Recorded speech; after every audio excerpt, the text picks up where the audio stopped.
Welcome to the Asking Why podcast. I'm your host, Clint Davis. I'm a marriage and family therapist and licensed professional counselor trained in trauma and addiction. The Asking Why podcast is for anyone on a journey of healing and restoration.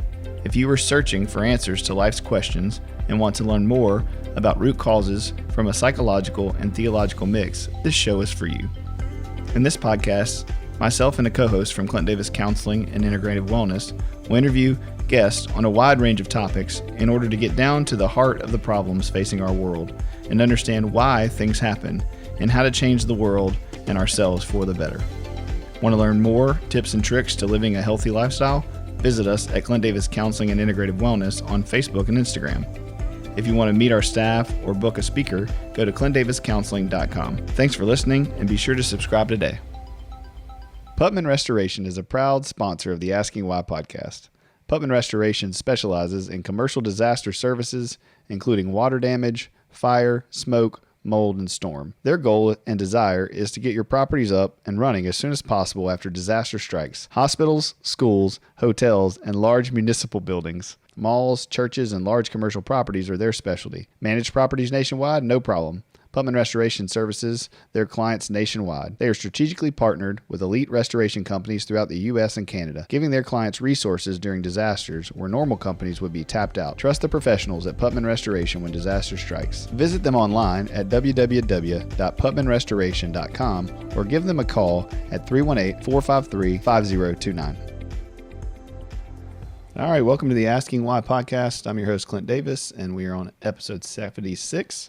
And I have Dr. Stephanie Carinia here to talk about some family trauma, codependency, mother wounds. I've been following you, Dr. Carinia, on social media.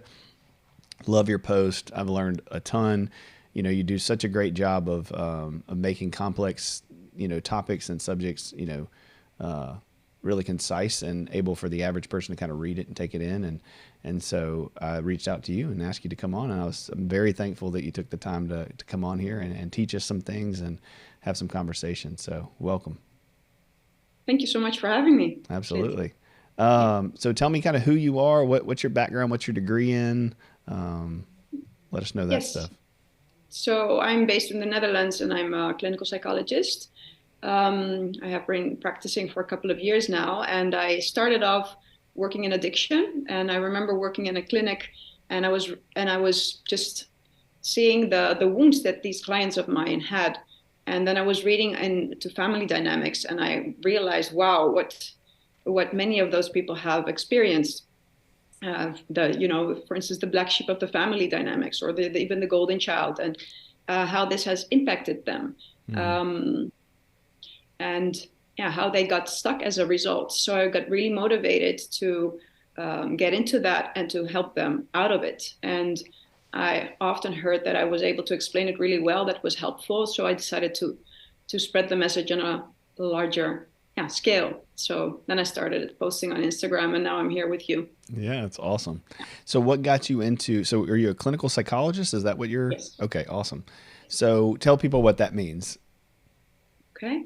As a clinical psychologist, you know about general mental health care, the diagnosis of people, and that's my specialty, trauma and personality, what drives people to behave the way they behave, so we can understand what the problem might be, how they're stuck, and how to get them unstuck. Yeah, that's awesome. And so what led you, are you from the Netherlands originally? Tell me your story. What led you into clinical psychology?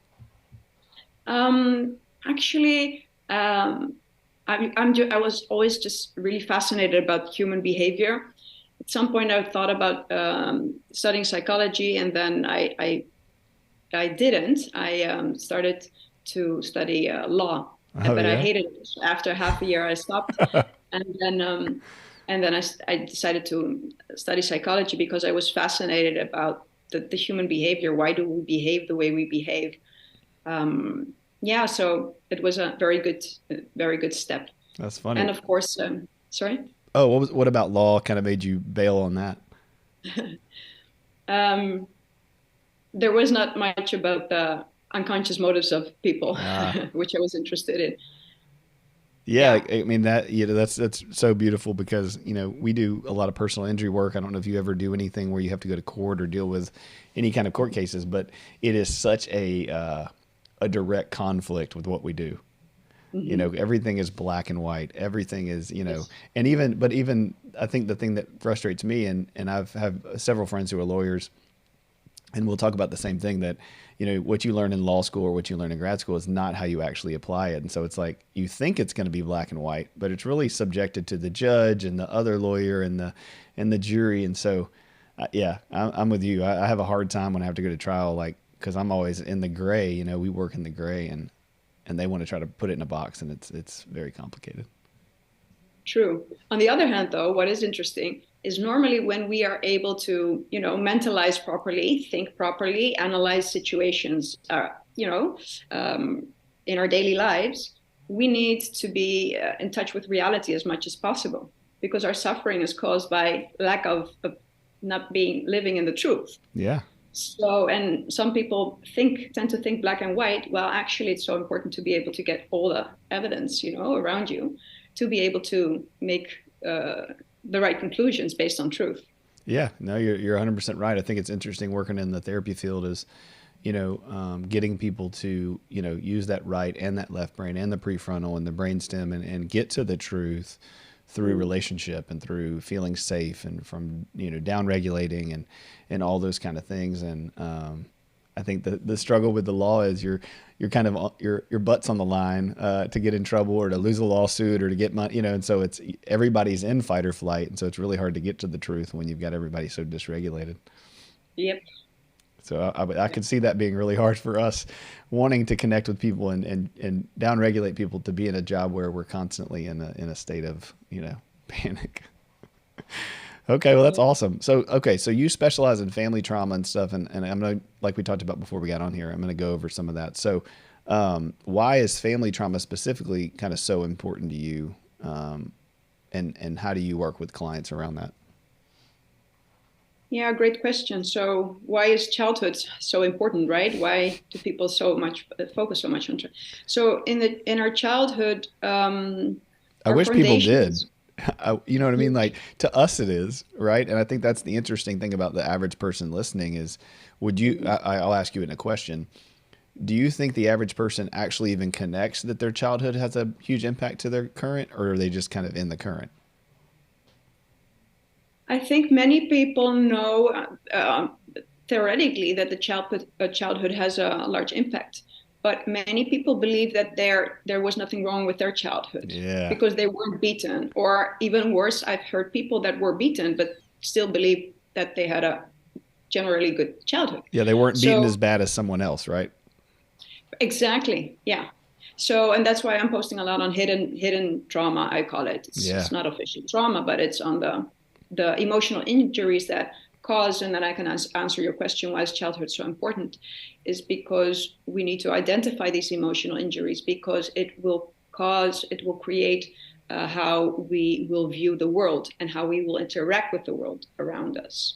So that's when people become, for instance, quite distrustful of other people, or feel easily personally attacked, or feel easily abandoned. And yeah, so they don't get to mature fully. They don't get to be able to use their psychological functions properly. They are not really living in reality, so they get stuck. They don't have a high quality of relationships if they have healthy relationships. Yeah, that's good. Yeah, and that's all that family trauma stuff, right? It's all this unconscious things that aren't the glaring red flags that, let's say, we see in a movie or in some other scenario or in a book that's like blam blam blam. Here's the problem.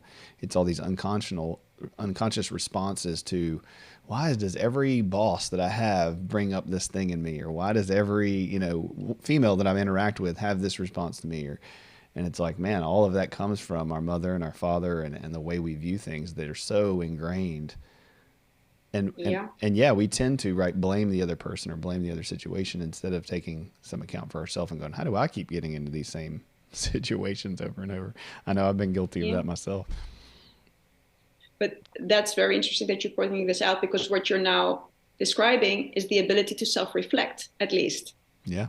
You are able to pinpoint, hey, this is reoccurring, and this is with specific situations. So this might be me, not them. That's right. And that allows you to self-examine. But many people haven't had the emotional safety, it's emotional security as a child to be able to develop the self-reflective mechanism.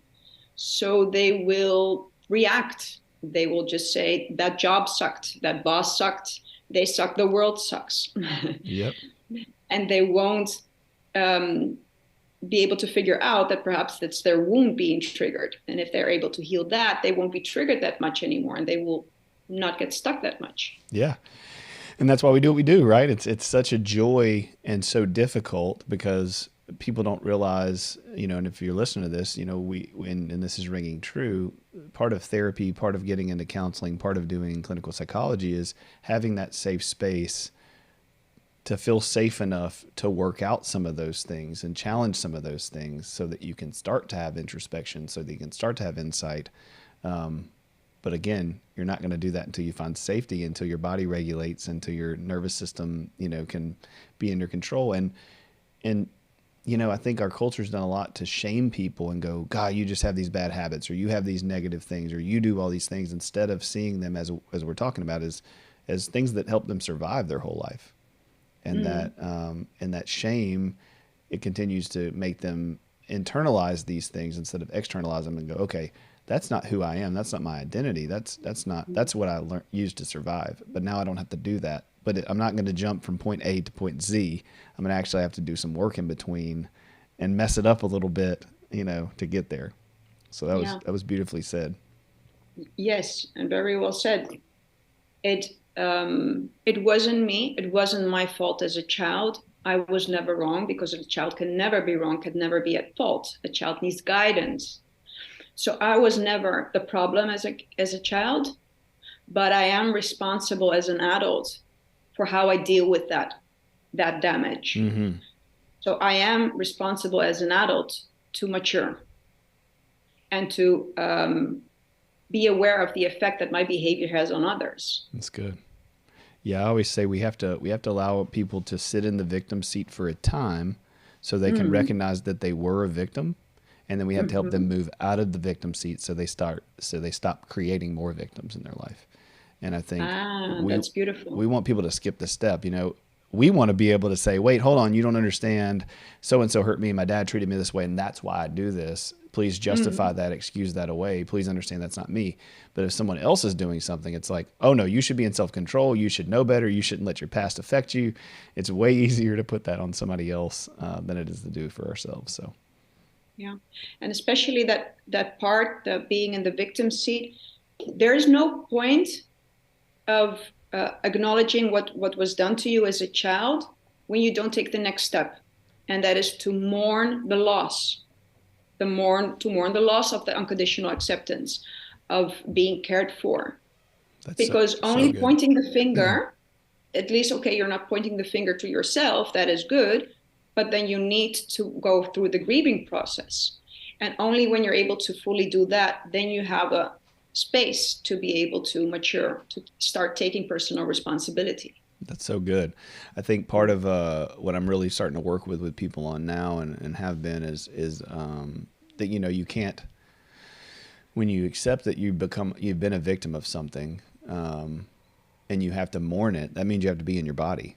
That means you have to, feel the feelings you have to heal the feelings you have. And if you don't sit and slow down and take the time to give yourself that space, then you can't downregulate your nervous system, and you're not going to be able to mourn. You're going to be so dysregulated and disassociated. And, but man, it's such a beautiful space when people mourn and grieve. And again, those same people, myself included, have been taught our whole lives that having space for that, having feelings to mourn, crying is bad and wrong. And then here we are saying, hey, this is the thing you need to do to heal. People are like, no, I don't want to do that. That's inefficient. It's inefficient, yes. And in the past, it only led to problems, feelings, right? So they're like, are you crazy? What are you talking about? Or they have no clue how to get to my feelings. What is there a to-do steps to do? How do you get there? Task oriented, right? Give me the list, Give me the task to fix this problem. And it's like, Yeah. oh man, that's the opposite of what you're going to have to do. And people, I mean, myself included, I've been in therapy for 20 something years. It's like, oh, give me the list, give me the check mark, give me the thing to do. And I can be proud of myself, but you want me to sit in this? You want me to Hmm. feel my feelings? Like, oh, that's the opposite of what I quote unquote want to do. And Yeah. then you do it and you're like, oh, that's the thing I needed. I needed to Yeah. just sit and cry in that. I needed to just mourn that. I needed to feel that. It's crazy. Yeah. And when I was working at the addiction center, I saw these groups, the group therapy, and I saw how, for the first time in their lives, they were able to access their emotions and the vulnerability, shame kills us, and shame dies on exposure. That's So right. when they were able to really go to the shameful aspects, they were avoiding eye contact when saying it. And at some point they were able to, and they were, able to go to feel their emotions. And then they were able to also witness how people accepted them the way they were. Then you have an emotional change from the inside, and the shame dies. Yeah. So when you're in a safe community or in a safe environment or with a therapist or with a good friend, um, perhaps they can help you to get to these emotions, because that's necessary in order to process. Yeah, that's great. Yeah, for me, Scripture says, "Confess our sins to one another, and then you'll be healed." And that sounds scary when you're confessing your sins to somebody that you're not in a relationship with. But when it's reciprocal, when it's somebody you trust, when it's close, and there's a back and forth and an honesty about this is who I am, and you love me anyway, man, that's so healing. And I think we've been taught in our cultures, not just in religion, but in just general, that you know we put our best foot forward, we put our best face forward, we put the mask on, and we come and we present ourselves as all together, and no one's going to love us. And what I find is that in my own life and with clients, when we put that false self on and we come forward with, oh, I got it all together and I've done good today, and we are in a group or in a relationship, what everybody really feels is insincerity, because we're all sitting there knowing that we're all broken and all fallible and all messed up. But what we're communicating is, oh, I got it all together. And so then that limits anybody else exposing themselves. But when the opposite's true, when you turn it around, you have people in relationships in which you're like, hey, man, I really struggle with pornography. I really struggle with anger. I really struggle with, selfishness. And the other person's like, me too. Now let's work on this together and let's get healthy.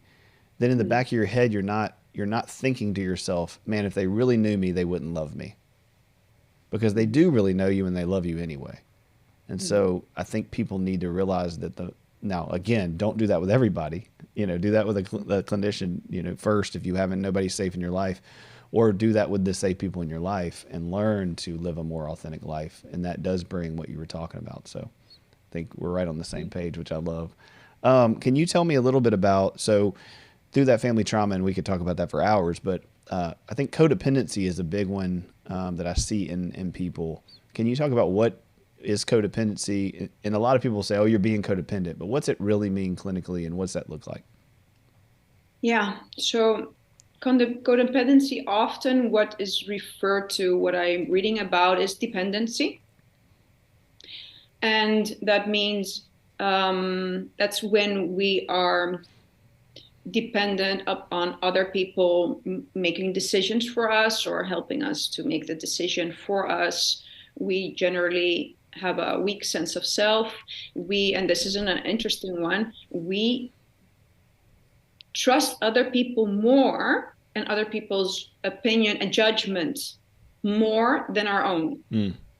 So this can be also due to, so that can be just a general lack of self-confidence, and as a child, being raised to be very focused on the parent, or perhaps a dependent relationship with the parent, where the parent needed the child to need them. So they couldn't deal with a child becoming autonomous. So then you become a dependent child. Yes. So this could be that. I remember someone who was actually calling someone, an adult, and calling still their parents. What should I do in my job? What decisions shall I make? Do I need to take this task or that task? And unfortunately, that parent was giving answers and directing that child. That adult child still wasn't able to help the child become autonomous. Mm-hmm. So it's when we trust other people's judgment more than our own, or and so, for instance, a very a counter-dependent type Yep. with, yeah, or independent, not an interdependent, independent type would only trust themselves more than other people, while an interdependent person is able to trust other people as well as Oh, themselves. that's good. Yeah. But often dependent people might also struggle psychologically to to really trust their judgment. So not only frightened to make the wrong mistake, but really are could could ask you, like, is this real? Is this really happening? They struggle to make the right judgment. So they might outsource this to some cases, unfortunately, abusers when you get Yeah. into a trauma bond. Yeah. Can you tell a little bit about trauma bond? What is that? Yeah, so a trauma bond is, for instance, when you get a dependent relationship. And this could be with an abuser who needs, so both need each other. And in a way, they both use each other. Mm-hmm. So I posted on that once, the trauma bonding is that the one person, the dependent person, needs the other person to manage them psychologically, to help them with their judgment and everything. And the abuser needs the victim, in this case, for instance, to help them to maintain their ego. Yeah. They always need to be right. So the dependent person will need to feel, that's another aspect of dependency. They need to feel loved. They need to feel accepted, because as a child they didn't feel that. So they're still trying to get that healing fantasy, being loved as the way as they should have been as a child, Yeah. from the abuser.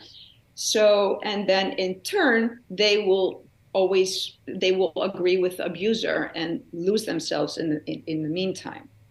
Yeah. That's great. Yeah, I think you nailed it. Yeah, I think I see that a lot in the trauma bond, a lot in sexual addiction. That's what we're talking about, codependency. There's a lot in sex addicts and addicts in general, alcoholics. A lot of codependency, because there is that trauma bond. It's not just that we're looking for it in the thing we're using, or the substance we're using, or the person we're using.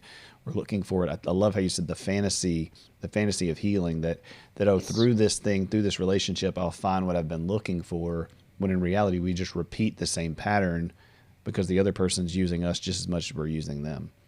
Yeah, exactly. So we will use our partnership to repair our relationship with our parent.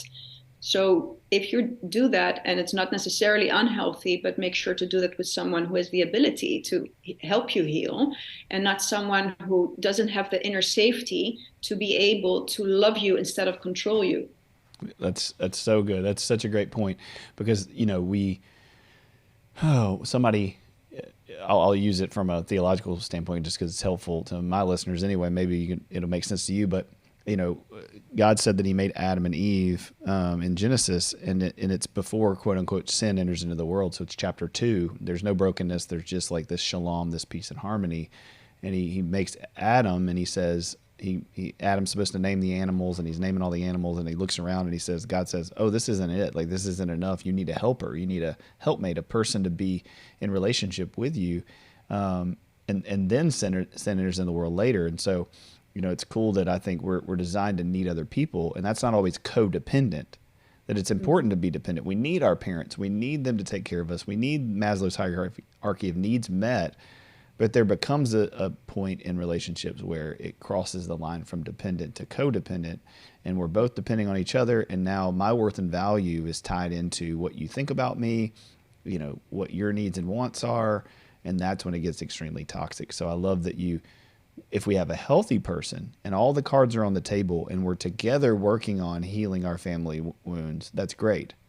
But with one of us is trying to heal family wounds and we don't even know we're doing that, and the other person is, just trying to live their best life, it gets really messy, and then the codependency and trauma bond starts happening. So I think that was a great message that you said, that it is okay for you to be in relationship with other people, and for that marriage or that coupleship or whatever to heal those traumas.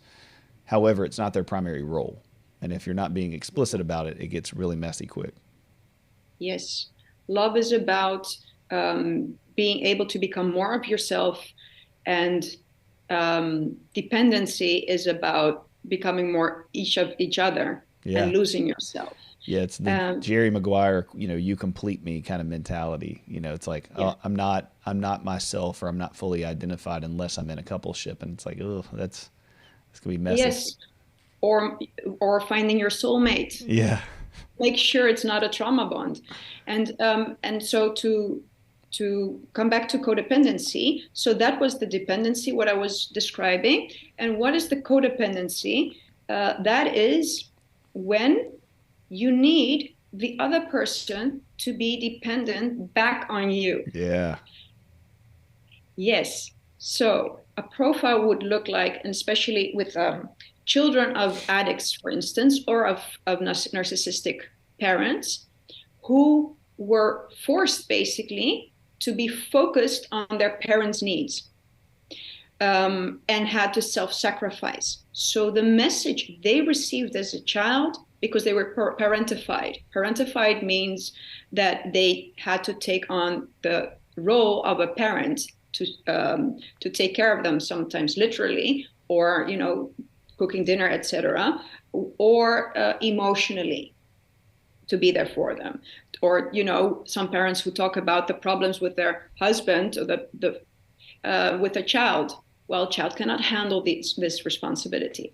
So the message that this child receives is, you are loved as long as you provide. Mm-hmm.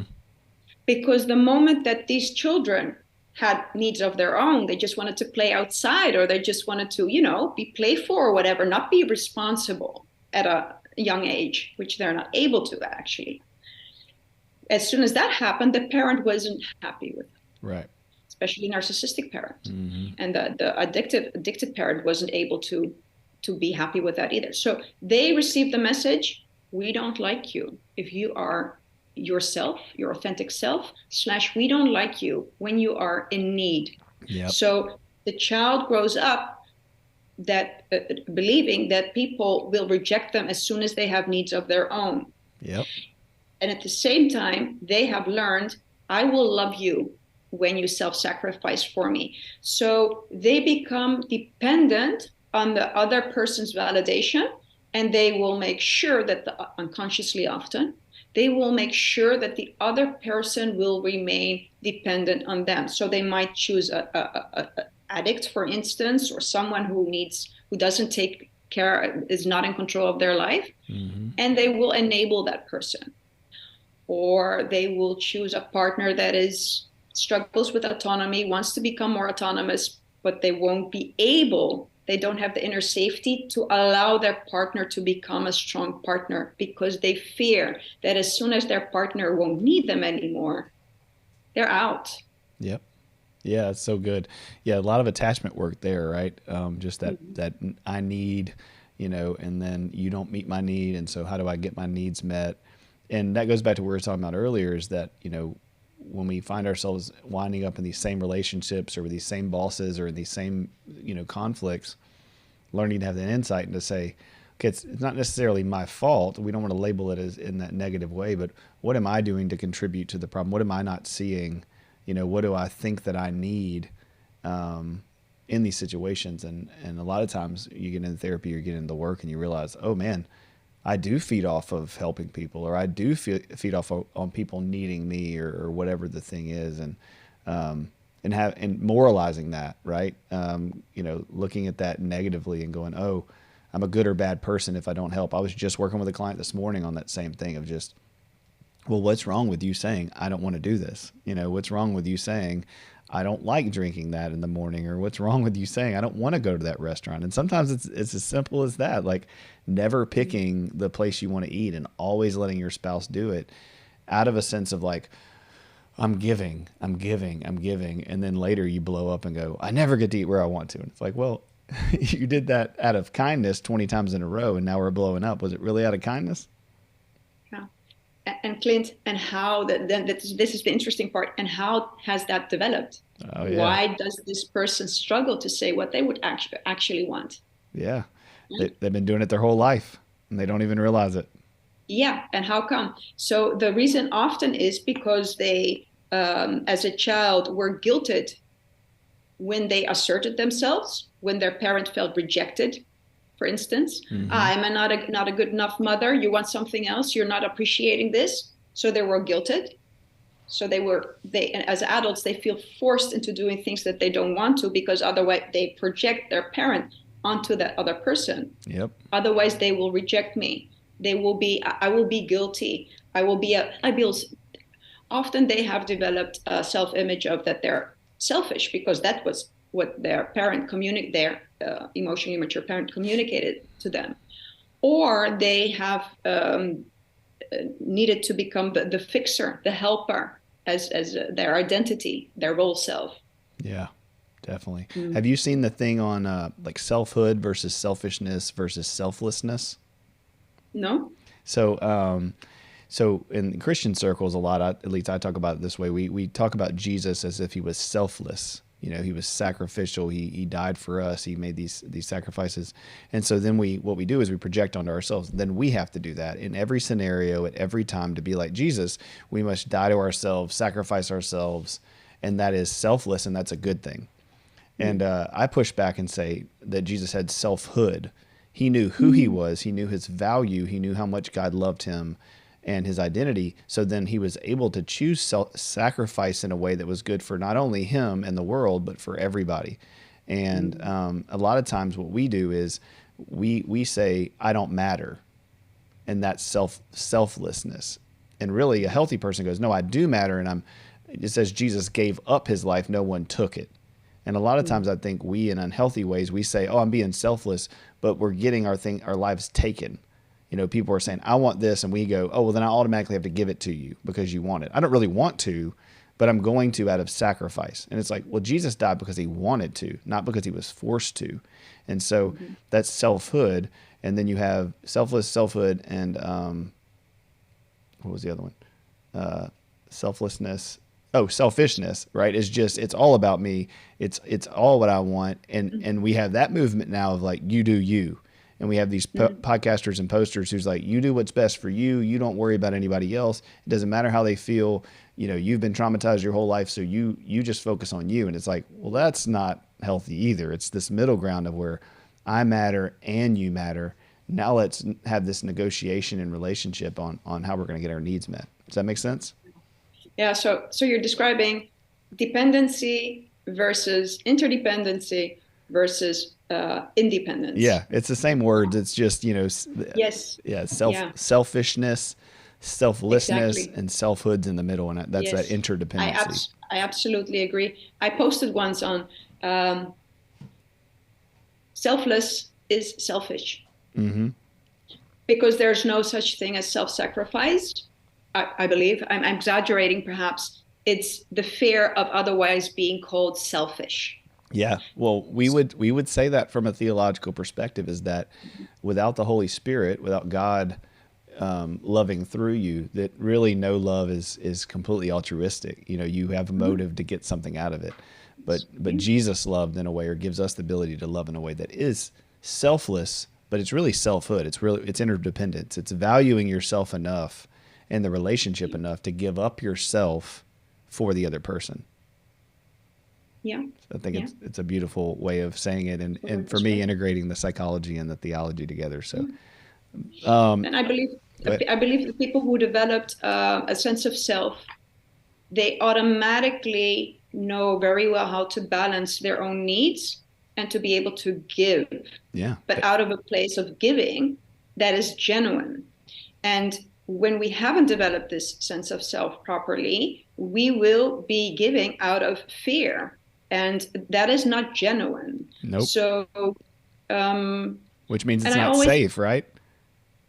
It's not safe. Yes. It's and it will cause resentment. So I often tell people, you need to not forget that normally mature people, when you set a boundary, they will appreciate it. And normally when you will say yes when you feel no towards a mature person, they won't feel comfortable when you are overstepping your boundaries. Right. An immature person, however, will struggle to understand that you are, overstepping your boundaries. So they won't care about that. They need you to overstep your boundaries for them to not feel abandoned or insulted. Yeah, So that's that's the so good. difference. I mean, it's terrible, but it's good. You're right. Like Yes. with my friends, if let's say we had dinner, right? And I call my friend Tyler and we're supposed to have dinner. This happened a couple weeks ago. And my wife's like, I just can't do it. We're going to see y'all tomorrow, but I know I committed to it, but I'm really, my mental health, I need a break, whatever. We need friends that'll be like, absolutely. You know, our relationship isn't based on this one moment or this one night. It's based on, years and months of reciprocation and love. And so you do what's best for you in this moment. That's not selfish. That's not saying I don't care about you. And we need those people in our lives who go, hey, I'm setting this boundary or I'm setting this expectation. And yeah, do what's good for you.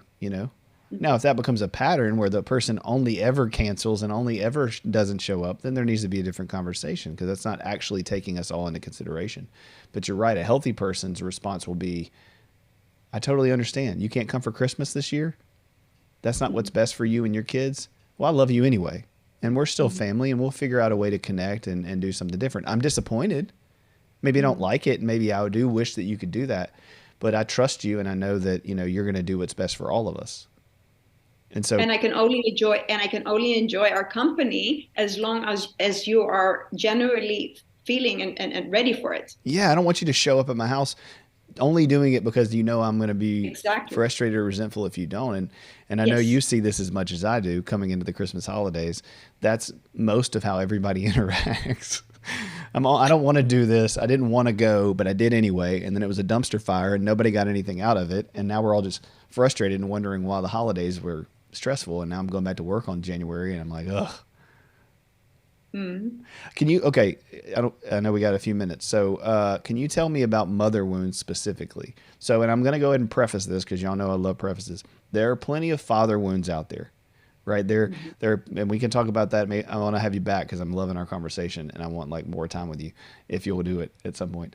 Yeah, But there's father wounds that are out there and there's a lot of research and obviously a lot of our culture in the last couple of years is pointing to, unhealthy men, the Me Too movement, lots of abuses that have happened. And so I'm prefacing, there's a lot of stuff that unhealthy fathers have done. And we can do podcasts on that. I feel like there are a lot. There's a lot of focus on unhealthy men and how they've hurt the culture and patriarchy and all that kind of stuff. And it's all important and we should talk about it and we will. But can you talk about mother wounds especially and what you see in that world and that how that's affecting people? Yeah. So the mother wound, the way I see the mother wound, perhaps officially it means something else, but what I'm emphasizing with the mother wound is when a mom has a child, but still has her own abandonment wound, for instance, or a mother wound. And so this mother doesn't feel unconditionally accepted. She doesn't feel worthy, or she feels that no one takes care of her, is afraid that she already feels that people will abandon her. So now she has a child and carries this wound she is not aware of. Unconsciously, these moms believe that their child owes them. They always need to be there for them, or they become the extension of the mom. Mm-hmm. Okay? So in both cases, the child is not seen for who they are. They are seen as, this sounds a little bit disrespectful, but in the end, it's a neat, gratifying object for the mom who's not aware that she's still a child herself. Yeah. And unconsciously uses her child to feel worthy, to feel cared for. So this mom will struggle to allow her child to separate and individuate. This is the mom who will hold her child while the child is coming for safety, and the mom is really happy that the child's coming, and then the child wants to go out and play again, right? The child comes for safety, and then the child wants to become autonomous. This is the mom who will struggle to let her child go, or will start criticizing their friends, etc., in order for the child to stay more with mom. So they won't. So a mother. So what happens is the child will struggle to develop their own sense of self. They will feel unconditionally accepted in the case of a more perhaps narcissistic, or I'll call it ego wounded mom. And as a result, they grow up feeling that they are not worthy for who they are. They are liked for what they do, not for who they are. So for how they behave, Mm-hmm. for what they hide, not for who they are. Yeah. So they grow up with a mask. They grow up being dependent. They grow up feeling superior. And then they will use their child to meet their unmet needs. And then that goes from generation to generation. Yeah. Do you see that that mother wound, especially in the narcissistic mother, that a lot of times that person has a different persona to everybody else than they do to that child? Meaning, the child is like, hold on, we're around people and now you're acting like this, but when we're one-on-one, you act totally different. Mm-hmm. Is that a typical symptom? Yes, yes. Outside, they can be very nice, and then it's very important what people think of them. And then behind closed doors, it's different. Yeah. Yeah, we Yes, see. especially with the covert narcissistic mom, that's very, very tricky Yeah. because that's the innocent type who will, start crying instead, crying, guilting you, shaming you for how dare you have needs and you're not praising me and you're not grateful. So Yeah, and then yeah, they switch to, well, I guess I'm just the worst mother in the world, or I guess I'm just the worst father in the world. That you see, yes, yeah, exactly. it's these polarized. I'm either the best ever and how dare you, or I guess I'm just, the apologies are all these, I guess I've just done I guess. everything terrible and, I'm Yes. just awful. And so Just yes. if you're Becoming the victim. listening to this and you kind of say some of those things internally or externally, no one's trying to shame you, right? What I think Dr. Carinia would say the same thing as and I'll let you, but we're pointing these things out for us to have awareness into our own trauma. And so what we understand is that mothers that are wounded do these things because they're wounded. It's just that. It's a cycle. It's generation after generation. And so placing the blame on someone or trying to find fault is not that helpful. The goal is that if you hear this and you go, oh, I do that sometimes, or that is kind of how I sound, it's to realize that you have stuff that you're trying to deal with and that you're probably not even conscious or intentionally doing it, but there are patterns that are going on. And if you've heard a child come to you and say, hey, mom, every time I try to share my feelings, you reject me or you justify or you minimize my feelings, know that that's a coping skill for you. That's a coping mechanism for you and your pain. And so you might need to go and talk to someone about, the feelings of why is it that when my daughter or my son is vulnerable that it makes me so upset? And what's that bringing Exactly. up for me? And I think, is that what you see a lot of? Yeah. Thank you for highlighting this. I think this is so important. When you identify with doing that, when guilt trip your child or someone, often this is because you are not able to process what is happening. It's too much. It feels like an attack. It feels as if your child is slapping you in the That's, face. yeah. It's literally that's how it feels. You feel attacked and Betrayed. insulted, betrayed. Great word, betrayed. So of course you would respond in such a way if you weren't reflecting on what is happening. You just hit back. Yep. The problem is, first of all, this child is not hitting you. It's your wound being triggered, and that Yep. is very, very painful. But then we need to figure out how can we regulate ourselves in order to not hit back something that is loving. Yeah. And something that is seeking safety, right? Something that's coming to you to Yeah, get validation and to get nurturing and to get empathy. And because you don't have that internally for yourself, you don't know how to give it. yeah. And also, I'm thinking now we're talking on the subject that I can imagine that there often can be intergenerational resentment going on. Why should I have to process my emotions? And why can you have a carefree childhood when I was treated this way? Now it's my turn. Now I want the praise. Now I want the respect. Now I want the control. Now I Mm-hmm. want you to be my puppet. Yeah. It's not fair. Yeah. And it's not fair. That's the truth of it, It is right? not Yeah. fair. The two truths can Yes, happen at the same time. It cannot be fair for you as a exactly. parent that your Yeah. childhood sucked and that you got abused. And yet at the same time, Yes. it's not your kid's fault and it's not their responsibility to heal you. Yes. But you do have the power to break this generational cycle. Yeah. And to heal not only your child, to heal your inner child. Yeah, definitely. And it takes work, and it takes being aware of it and taking responsibility for it. And again, to go back to what we talked about earlier, sometimes taking responsibility leads to levels of shame that we just can't tolerate in the moment. Mm-hmm. And so because we lack their inner safety. Yeah. And so if we're a child, what would be some advice you would give to an adult or a teen or, young adult who's like, man, yeah, my mom's just like this. What would be advice you would give them to not continue to be slapped in the face?